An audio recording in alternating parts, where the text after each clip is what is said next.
you're not the strongest header of the ball in the world, are you? You're not going to get up and head balls from 18 yards into the back of the net or something crazy, but it's just your general play, your all-round play was what I liked, I remember sitting on the sideline. I think I was injured for one training session.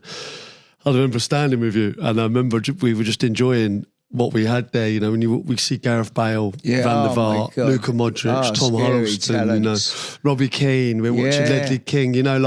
Some of the talent. Aaron Lennon going quick and pace and. Frightening, really. At times, you look at some of that. I remember standing on the sideline and thinking, like, I know, because usually I'm in it and I'm just worried about my game. But being able to stand there with you and trying to take stock of what I was like that, Pete. At the train, the way the lads could ping the ball about and move the ball was just fantastic. I used to love it. It was great for me. So, they were great days. So, when you look back, there was so many places along the way that I really enjoyed being. So.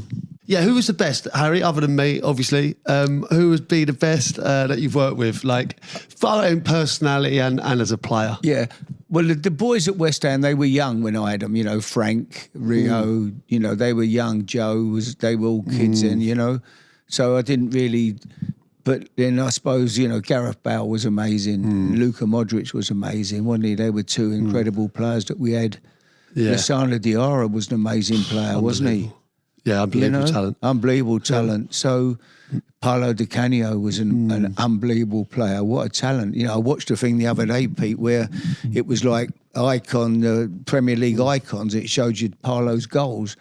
I mean, I forgot some of the goals that he'd scored, obviously, for me at West Ham over the years. And they were amazing goals. Unbelievable, yeah. I remember the one, obviously the one that gets talked about is the volley at Upton Park. But I remember one, I think it was it one at Stamford Bridge where he popped it up and hit it with his left? Yeah. That was an unbelievable goal. I was at that game. Yeah. I remember watching it live thinking, oh my God. Yeah, no, he's just, the repertoire of goals that he scored were crazy, And he was an amazing character. Difficult to manage or a dream? I loved... Difficult. Oh no, difficult. Difficult. Oh, no, Paolo, but I loved him. He was so good. But he was a one-off. He'd come in one day and he'd be in a good mood. He'd be singing Volare and have his sunglasses on. And he was the smartest guy you'd ever seen.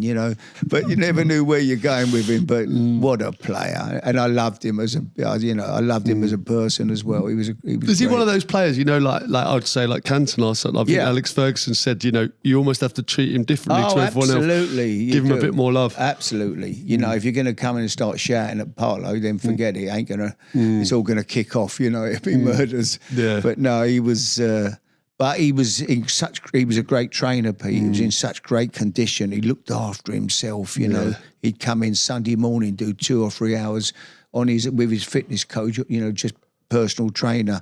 Just, he lived right, looked after himself, and he was amazing talent.